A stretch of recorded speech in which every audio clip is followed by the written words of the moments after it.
Okay, we're recording. Finally, I got the beast up and running. It took forever tonight. Tuesday night. Ready, Joe? Yes, sir. Absolutely. Remember what I promised last week? You don't remember. Let's see, I'm trying to remember the weeks or something blended together. We were doing the presentations? Yeah. That was a week before.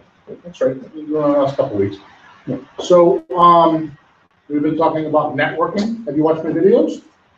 One of them, last week's. Okay. So we've been talking about networking and what makes networking successful.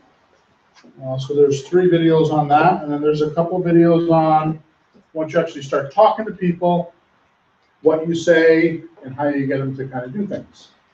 Mostly close for something that you want. So the most inexpensive, most valuable, most prominent type of marketing there is word of mouth. We agree? Mm-hmm. If you have word of mouth, it's amazing what can happen to a business, especially if it goes viral. So tonight, what I'm going to do is I'm going to show you, there's actually 5 rules of how to run a word of mouth campaign. And I'm going to go over those rules with you tonight. They're like basic rules, and we're going to talk about them and how you can use them. Because today's word of mouth is mostly done on the internet, right? Though we could talk to people and go to meetups and do different things like that, there's still the internet. We're not going to compete with the internet, right? So let's just dive right in. So we call this the 5 rules of word of mouth, otherwise known as WOM.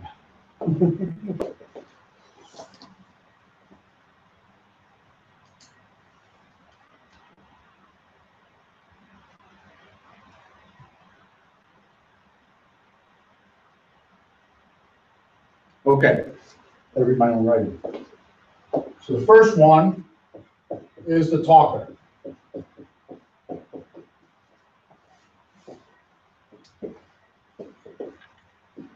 So who's going to tell their friends about you? The people you have met. But not all people are made equal, right? So in the group, you're going to find the talker. There's going to be one that's the one that's going to do most of the talking. So when you're going through your gamut of people throughout the week, or the weeks, it would make sense that you would find the talker, okay? It also could be the opinion leader, because you're going to tell your neighbors, you're going to tell the mailman, you go to the doctor, you're going to tell all those people as you go through life, right? Which also have your customers are going to do the same thing. Okay, now last week we talked about, or the last couple of weeks, we've been talking about introductory services. Remember? Can you give me some sort of a definition of an introductory service? Kind of like what you're doing tonight. We're providing information about networking, marketing, or search engine optimization. You can do an analysis on.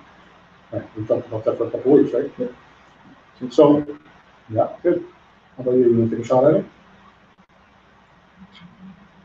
What is an intro offer? Yeah, what are some of your introductory offers? It could be a blow dry, it could be hand treatment, it could be a consultation, scalp analysis. Or hairdresser. What's your business? Financial services? Uh-oh. Uh-oh. I'm not going to ask you that question because you guys are heavily regulated. Watch out, you got the government sitting on your back, I can see it. So what we talked about last week, and the week before, is very often what people will do is they will take a service, like we talked about your service last week. So your average, Yeah. your average, let's say your average invoice is $150. Yeah. often what will happen is the introductory service, which by the way is nothing but a test drive of your business, right? Mhm. So you're inviting somebody to come in and not spend all the money and come in and check you out to see if you're for real. Because really there's a relationship there, right? So it's kind of like, you know, kissing the girl before you marry her type of a routine. I mean, not to be gross about it, but that's kind of what it is, right? So you got a $150 average ticket. So a lot of times, guys like yourself, and I'm not saying necessarily you, but guys like yourself will do, I'll give you $25 off of that. Mhm. So it's actually taking money out of your pocket for the introductory service for the test drive. What I was saying last week is there's a lot of ways that you can develop very powerful and very informative introductory services. You know, like maybe like a video series of how to do something, or some special VIP thing. You know, like maybe in your particular case, maybe you close the salon at 6 o'clock on Thursday night, and from 6 until 7:30 or 8 o'clock, you have hors d'oeuvres and you do a demonstration on how they can do things at home. You know what I mean? So those are introductory offers, right? You do that like every couple weeks, you know, or there's so many different ways that you can do this. You can have a Facebook closed group. Just go to Facebook, open a group, make it private, and invite only VIP members and only share certain coupons and things in that group. You know, or giveaways, like maybe with you might have manufacturer giveaways. Instead of just giving them away to anybody who comes in the front door, give them away to your VIP customers. You know, that kind of stuff. So those are introductory services, okay? I also said that last week, when you're selling something, there's two ways to sell something. There's the nose-to-nose, toe-to-toe. Salesman trying to convince the person that's buying something that it's the best for their needs, for their problem that they're trying to solve. And the customer, most of the time, is trying to resist the salesman from trying to take their money. So there's only one or two things that can happen. Either the salesman wins and the person buys the product, or the person being sold wins and convinces the salesman that he can't buy it. So it's either the client sells the salesman or the salesman sells the client, but that's the only two things that can happen.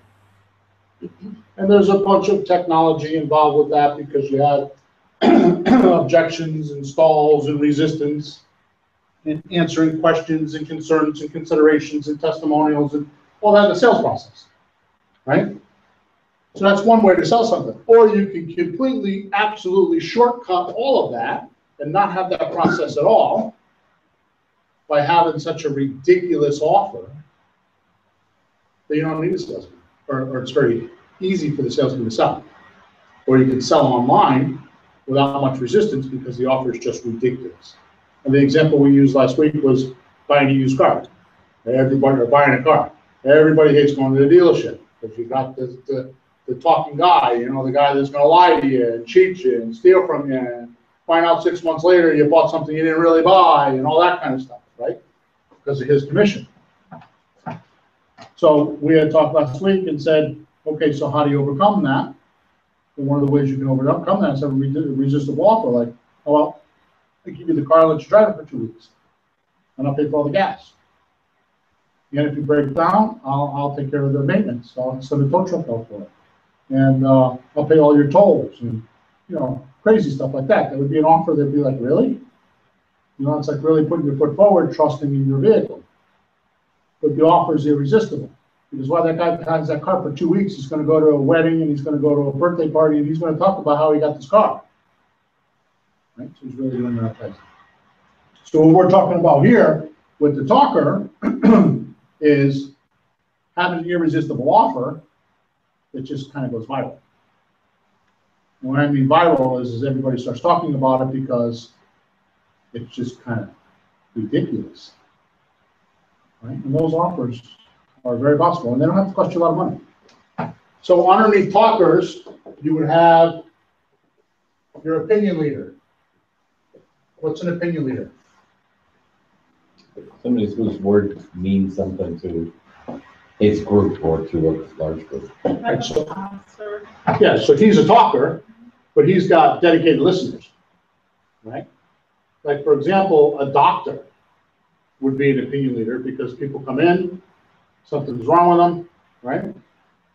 And he says, do blah, blah, blah, they do it, right? It just makes sense. You're an opinion leader in your field, Mhm. right? Because you've been doing it for, what, 30 years? Maybe more? Yeah. But the point is this, there's not anybody that can sit in front of you with their hair that you don't know what to do. Yeah. Right? That's just how it is, so you become an opinion leader. So like I said before, you're gonna go, how about your profession? Your doctors, and your lawyers, neighbors, right? These are all people you're gonna talk to. The point here that I'm trying to make, and I'm not doing a very good job of it, if you're gonna have a word of mouth campaign, why not get it rolling? Why not get the people that do the most amount of talking excited? Make them a deal. Instead of telling everybody, which you should do, you should tell everybody, but why not figure out, actually sit down with a piece of paper and list who are the talkers. Who are the people that do the most talking? Right? This is kind of like you're forming a fan club, like for a rock concert, a rock star, right? Or in the past, I've talked about the team, the football team that loses, right? But the fans are still going, yeah, but, you know, they still go to the bar and they still fight. Yeah, but, oh, the Patriots suck. Yeah, but, blah, blah. And you argue for it, even though they're losing, and they do suck. You're still fighting for it. Are your clients doing that for you? More importantly, is your talker doing that for you? Make sense? Yeah? No? We like to talk about it. Yeah. Get excited about it, we'll talk about it even more. Well, to your point, Joe, they're a talker. That's what they want to do. So give them something to talk about. I'm going to cover that in a couple minutes. Number 2 is topics. I want to give them topics.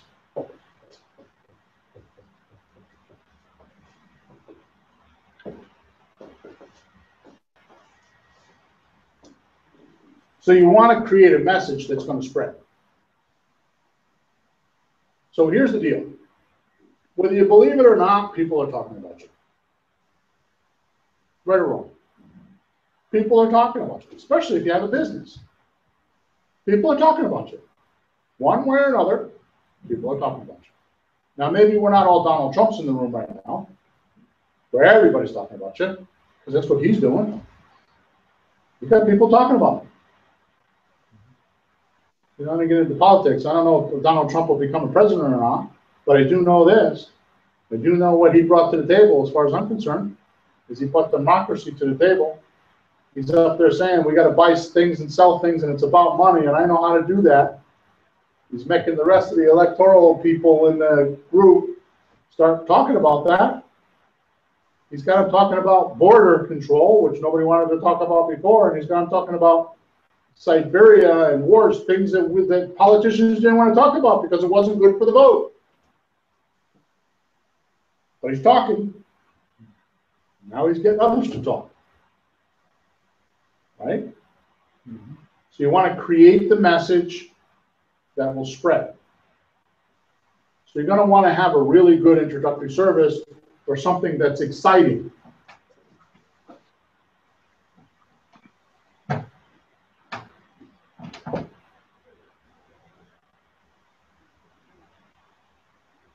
Very often, it's going to be something stupid.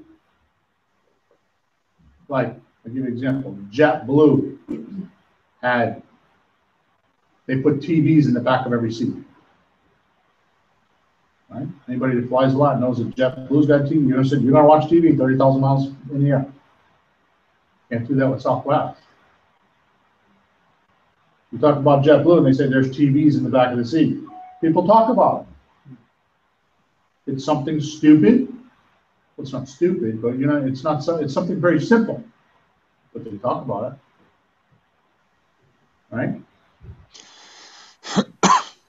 These topics that you're going to pick and the ideas you're going to use, you want to make sure that they're portable.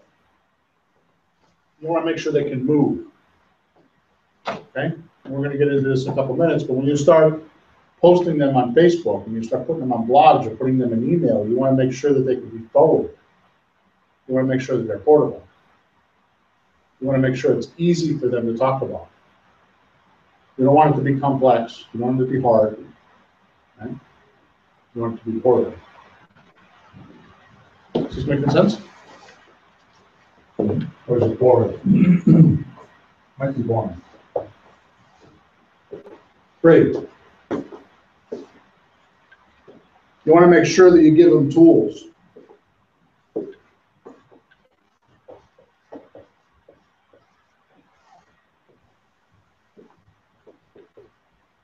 Now, I tend to, because I'm an internet guy, when I talk to you guys about marketing, I'm always throwing out these websites, right? I'll just use this, or just use that, or just, well, those are the tools, right? So you want to provide tools to make it easy. You know? So you want to provide tools to make it easy. What do we make it easy? What do we use the tools for? To buy from you. Yeah. Well, just back up. We want to use it to spread the word. So the tools we're using. So you're going to create a message. Instead of being the effect of this, I'm telling you to be the cause over this. Mm-hmm. So you create the message. You start making it move. And you push it along. And the way you do that is because you have a totally ridiculous offer that's really cool, or something that's exciting. It doesn't even have to be an offer. You know what I said? When I owned my gas station, we used to do hot dogs and hamburgers at lunchtime on Fridays, or certain Fridays. You know, people talked about that. Here's another one. We had the gas station. We're a full-service gas station, right? God knows where I came up with this idea. I can't remember. It just popped in my head one day, and it worked. I told my wife, I said, when you go to the bank today, I said, could you tell her and see if you get some $2 bills? So $2 bills. I said, yeah, see how many $2 bills. So she comes back and she says, the banker says you got to order them. Good. Can you order them? Yeah, good. Order $1,000 worth of them. So what we did is when we gave, because we're a full service gas station and we were very busy, I did 130,000 gallons a month, which is like a lot of cars. We started giving change. We started giving away $2 bills. There's change. Now they go down to the bar and they use the $2 bill. And I say, where'd you get that? I got it down the Getty station. And that's what happened. We were passing out $2 bills. There's something to talk about. Something you can do in your store. Just order $2 bills. Not that you have a lot of people using cash, but some do. Right? So you want to provide tools like maybe a coupon, or if you're in the restaurant business, you want to have a menu. You might want to have a menu. You might want to have like a winter menu of things that you need to take care of your hair. You know, because it's different than the summer, right? Mm-hmm. So you might want to have a menu. You know, when you sit down, you have a menu, right? I'll tell you one of the things that I never really understood about business. You saw someone like you. You sit down and they pay you $150, right, for a haircut or whatever. And I don't want to just demean what you're doing because it's more than a haircut, for a style or whatever you're doing, right? Right. They pay you the $150. What do? You say thank you, right?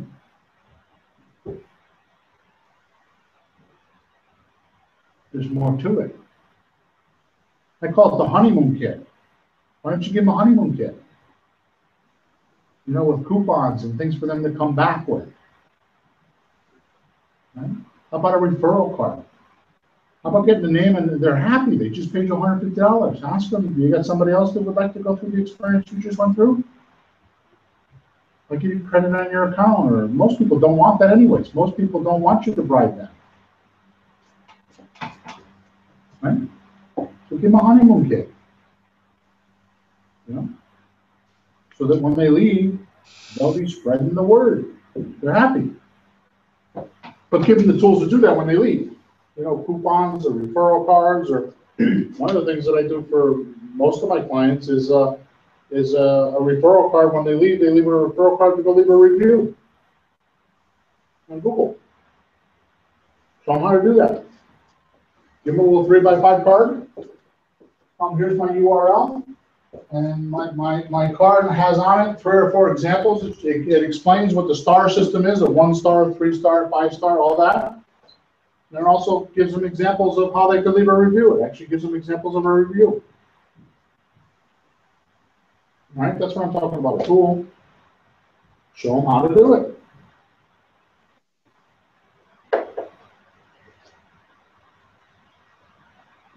All right, so we're on tools. So how about social media? That's probably the most common way we can use it, right?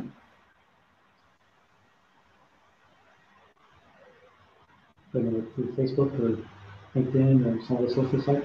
Mm-hmm. Well, you can use social sites like LinkedIn, Twitter, Facebook, Pinterest. Lenny's business is awesome for Pinterest.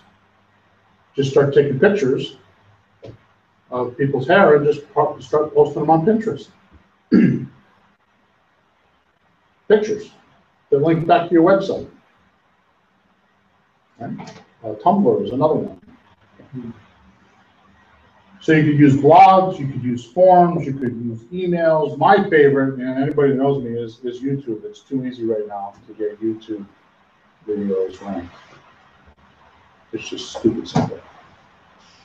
Doesn't mean that they're going to pull you a lot of clients. They're not the best converting tool.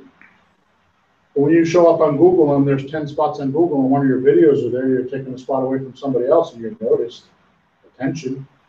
They may not click on it, but you're there. Especially if you put your phone number in the title. There you are. Sooner or later, somebody's going to click on it. Sooner or later, somebody's going to call. And if you set up your YouTube channel correctly and optimize it, which optimize means getting the best use out of it, when they click on the video and they go to the description, you should have your links, you should have your phone numbers, you should have your address. I write 500 or 600 word articles to describe what I'm doing. You don't have to do that, but it's no different than a website. You go to a website, you want somebody to go to your website, right? You want to click on a page and read your shit, right? Well, take one of those pages from the website and put it in Google. YouTube. Now when they're on there, it's like reading a website. There's a video there, and it says if you keep referencing, go to my comment section, you go down there and there's a whole article there. What's the difference? What's the difference if they're on YouTube reading your shit or if they're on your website reading your shit? What's the difference? They're reading your shit. So just treat your YouTube like a web page. Have links in there and have references in there and your keywords in there. Treat it just like you would a website, because it is a web page. It's working for you. All right, here's another one. If you're using Facebook, go to 22social.com. Amazing service. 22social.com. 22social.com. I use that for some of my clients. It's an amazing tool. It does raffles and giveaways and surveys and all kinds of shit for like not a lot of money. So 22social.com. It's a great tool. It only does Facebook.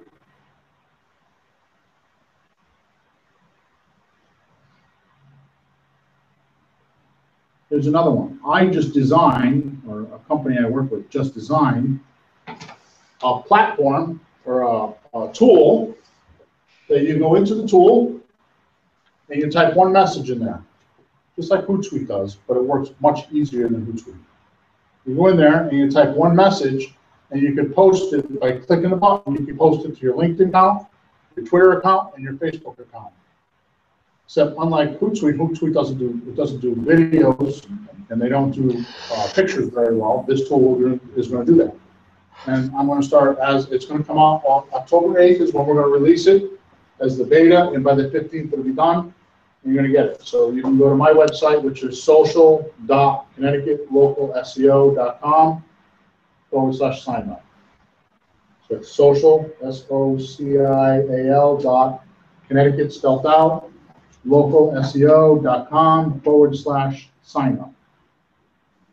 And by October 8th, you'll be able to put your email address in there because it's an introductory offer for me. Okay, but you go in there and you can get this tool and it's free. You use it so many times a month, and if you want to upgrade, you can upgrade. But the point is you can go in to one tool, type your message, cut and paste it. So you can do it for 7 days a week. The next 7 days, so you can go in there for a half an hour, do all your messages, time release them, send them whenever you want, and you're done for the week. So now you go in there for a half an hour, you set up your social media for the entire week, for the next 7 days. Why would you not want to do that?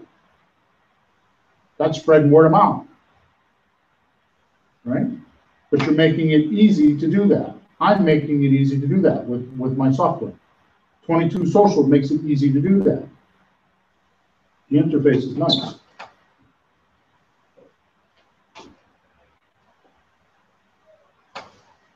Okay, so we go on tools. Number 4, you want to take part in the conversation.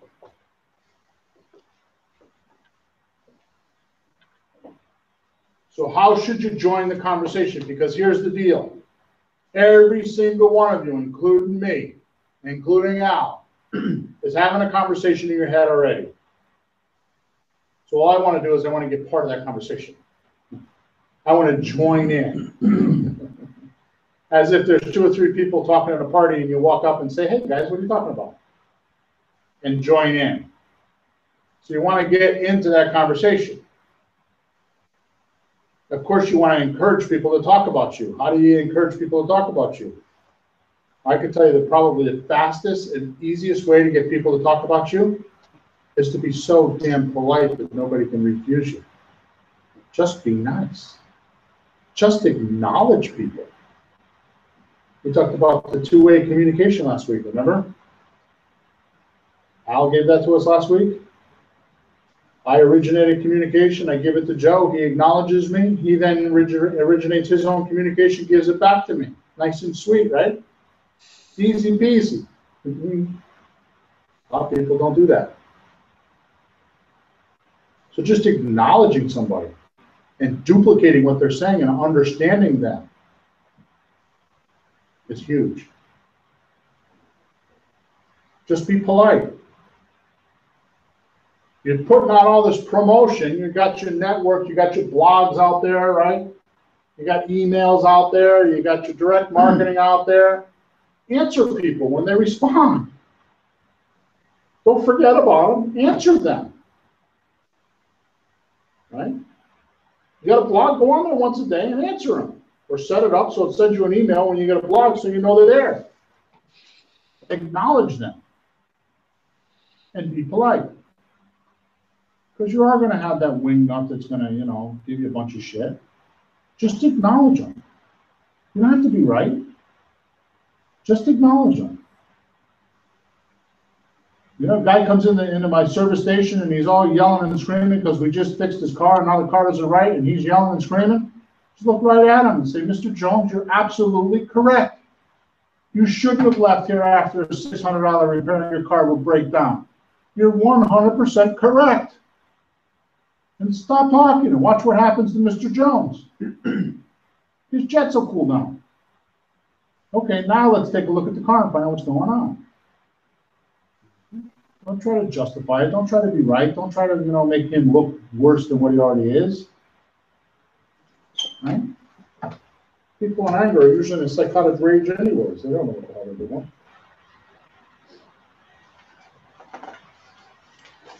Lastly, because this is me, we have to talk about this because this is just me. Tracking. There's no way we can do this without tracking it. So how on God's green earth are you going to track this? Well, first thing you should do is go to a website called callfire.com, C-A-L-L, fire.com. Callfire.com, for $3, will rent you a phone number. I think it gives you 1,000 minutes a month or something like that. So go to callfire.com. Every single campaign should have its own phone number so you can track them. And by the way, the amazing thing about callfire.com, why we use them, is because it records the phone call when it comes in. So you can see how your front desk or your service manager or you are answering the telephone. And if you want to get an education, there's a good way to get an education. Listen to yourself talking on the phone to your clients. Matter of fact, last week we were talking about how to do this 5 steps for selling. You know what step number 6 is? Now you know what step number 6 is? Step number 5 is closing. I made it my own step. Record yourself and find out why the hell you didn't close. Honest to God, when I was on the road and I was traveling 40 weeks a year, and I would talk to 400 or 500 business owners a year, the only thing that handled me was my cell phone, because I would record every single sales process. I'd get on the airplane, have a 3 or 4 hour ride home, put the headphones on, and I'd listen to myself talking. Oh boy, talk about your skin curling. But you know what? It was the only damn thing that corrected me. It was me, listening to myself. So that's one way to track, is you can use phone numbers, right? If you're on the internet, then you use things like Google Analytics, which is free. There's a lot of tools out there. Just put in a Google, put a Google search engine or any search engine.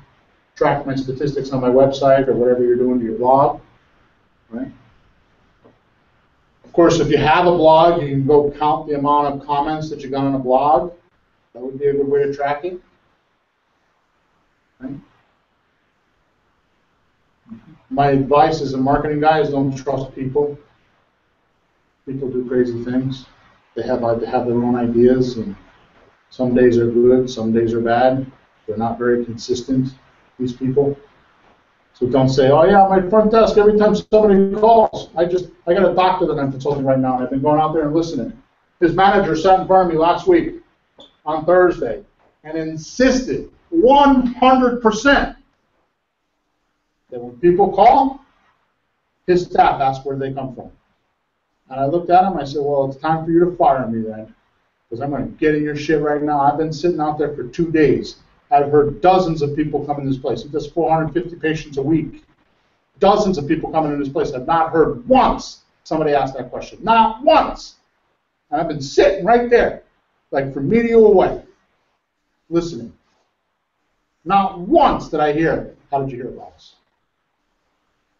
He's like, no. I'm like, yeah. When was the last time you listened?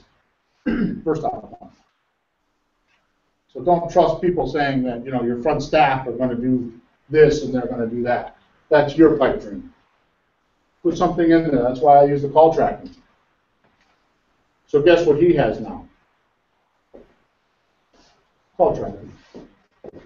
And he'll be listening to those phone calls now. And he'll be figuring out whether they're good or not. So that's how you get I'm going to work on this for the next couple weeks. So 5 rules of how to get a word-of-mouth campaign going. 1, find the talker. 2, give them good topics to talk about, things to make sure they move along. 3, make sure they have tools to do that so they can pass it along. You know, things like, you know, emails and videos and, you know, things like that. Look at YouTube. You make a video, right? You go into the video and it says, here's your link. Take the link, you put it wherever you want. You put it in an email, you put it in a post, put it wherever you want. Is that easy? Can you cut and paste the link? I think that's a pretty good tool. That makes it easy. right? Put it in Twitter, put it in Facebook, put it wherever you want. It's got a unique link, made just for you. Okay? Then we go here and we're gonna take part of the conversation. We're gonna get involved with what they're saying, which has a lot to do with surveying and know what your customers want and all that kind of stuff. And then we're gonna track it so we know what works. Okay? So that's the beginning of our word of mouth campaign, because if you get a word of mouth campaign going, has anybody ever had that happen? Have any of you guys ever experienced that? We had a word of mouth campaign go, and all of a sudden it explodes and just takes off and the money just pours in? No? Have you ever experienced that now with one of your clients, anybody? What's that? What did you say? Taking here, I was looking at reading. Having a word of mouth campaign take off and all of a sudden the stats go crazy.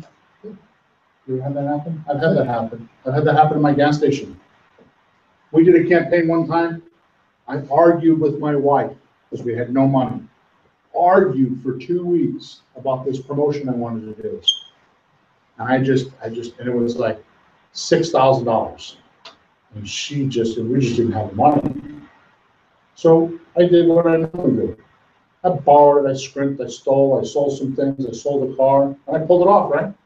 We went from 65,000 gallons a month to 100,000, 105,000 gallons a month, and it never went away. We held that volume for 3 years before it went up again. 3 years. At 11 cents, 10.5 cents a gallon, you do the math, every single month.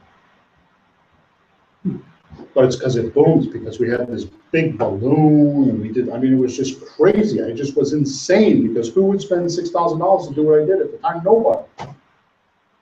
But everybody in town was talking about it. There wasn't a place I didn't go. Grocery store, restaurants, wherever I went.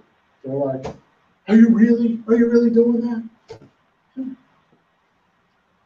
We gave away free gas, we gave away coupons and money and TVs. It was awesome. But that gas station never was the same again. For years. It exploded. Okay, so Tuesday nights, 7 o'clock, right here at 30 Hazel Terrace, unit number 21. This is where we do this. So come on down. If you're not here, come and join us. And maybe next week I'll make it a little bit more exciting. I think tonight was a little boring, but I had to get these 5 rules up because I want to go over some stuff the next couple of weeks, which are word of mouth campaigns. And this is important to get the ground rules in. All right? See you next week.